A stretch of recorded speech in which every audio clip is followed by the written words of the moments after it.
Media pembelajaran kelas 7 materi fabel atau legenda. Kompetensi dasar 3.15, mengidentifikasi informasi tentang fabel atau legenda daerah setempat yang dibaca dan didengar. 4.15, menceritakan kembali isi cerita fabel atau legenda daerah setempat yang dibaca atau didengar.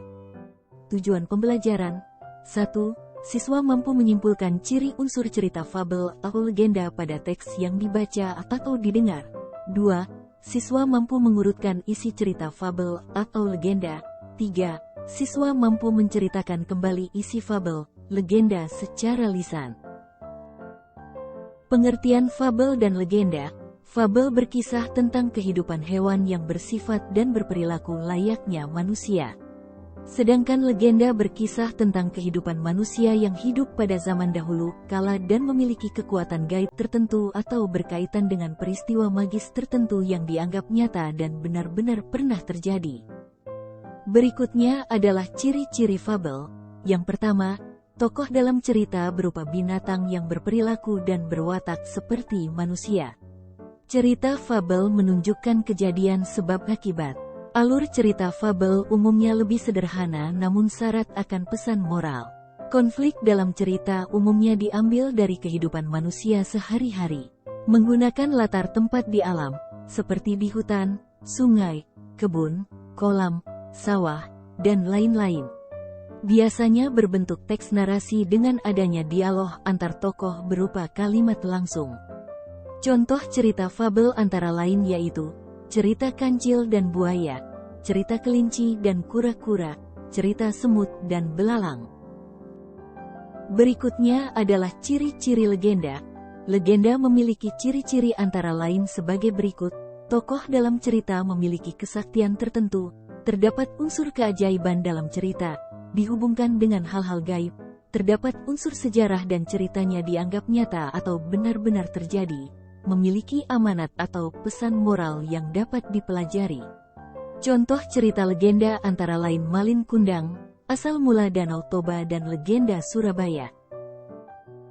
Simak dengan seksama cerita legenda asal mula Danau Toba berikut ini. Kisah ini bermula dari seorang pemuda yatim piatu yang bernama Toba. Setiap harinya dia bekerja di ladang. Terkadang dia juga mencari ikan yang ada di sungai dekat rumahnya.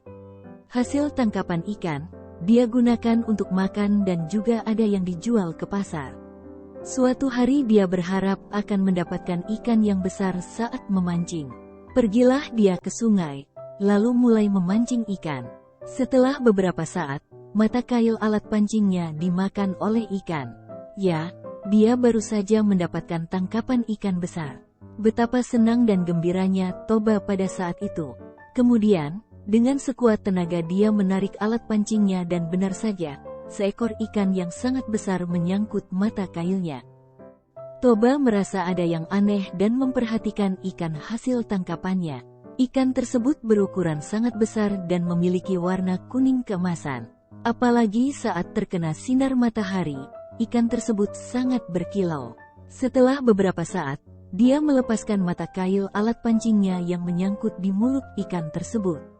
Pada saat mata kail sudah terlepas, tiba-tiba ada sebuah keajaiban yang terjadi.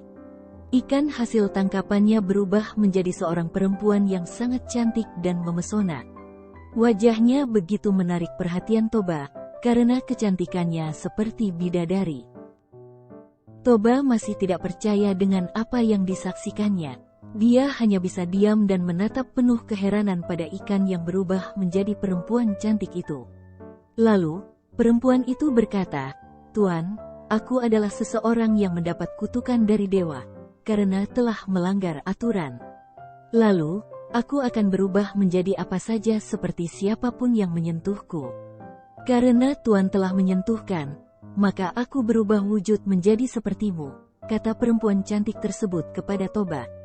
Mereka saling berkenalan, dan karena kecantikan perempuan tersebut, Toba jatuh hati kepadanya. Kemudian, Toba menyampaikan maksud hatinya yang ingin menjadikan perempuan tersebut sebagai istrinya. Perempuan itu pun bersedia untuk menjadi istri Toba. Namun, Perempuan itu mengajukan syarat kepada Toba untuk dipenuhinya. Syarat tersebut yaitu, Toba harus menjaga rahasia dari mana dia berasal. Toba pun menyanggupi syarat yang diajukan, dan akhirnya mereka menikah, serta hidup berbahagia, meski dengan penuh kesederhanaan.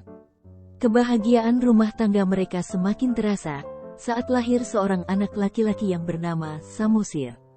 Samosir tumbuh sebagai anak yang sehat, tapi sayangnya dia sedikit pemalas.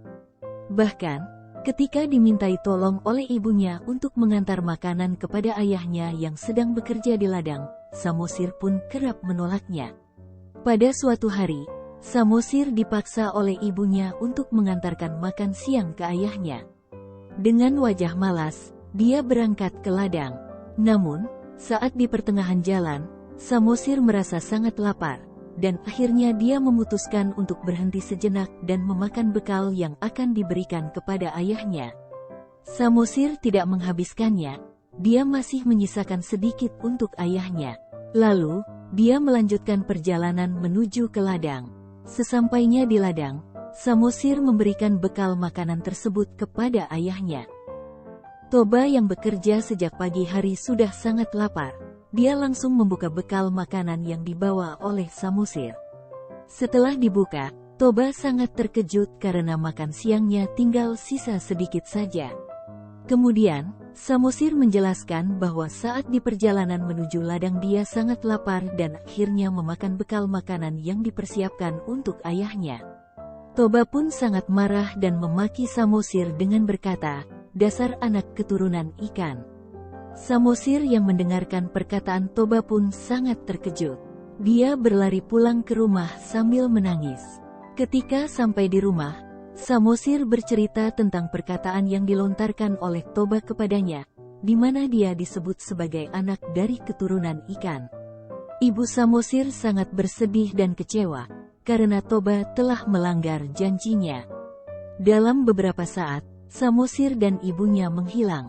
Lalu, secara cepat tanah yang dipijak oleh mereka menyemburkan air dengan sangat deras, hingga membuat daratan dipenuhi oleh air. Semakin lama, semburan air semakin membesar dan membuat permukaan daratan tergenang air, hingga membentuk sebuah danau. Danau tersebutlah yang saat ini diberi nama Danau Toba. Lalu, terdapat sebuah pulau kecil di tengah danau yang disebut Pulau Samosir.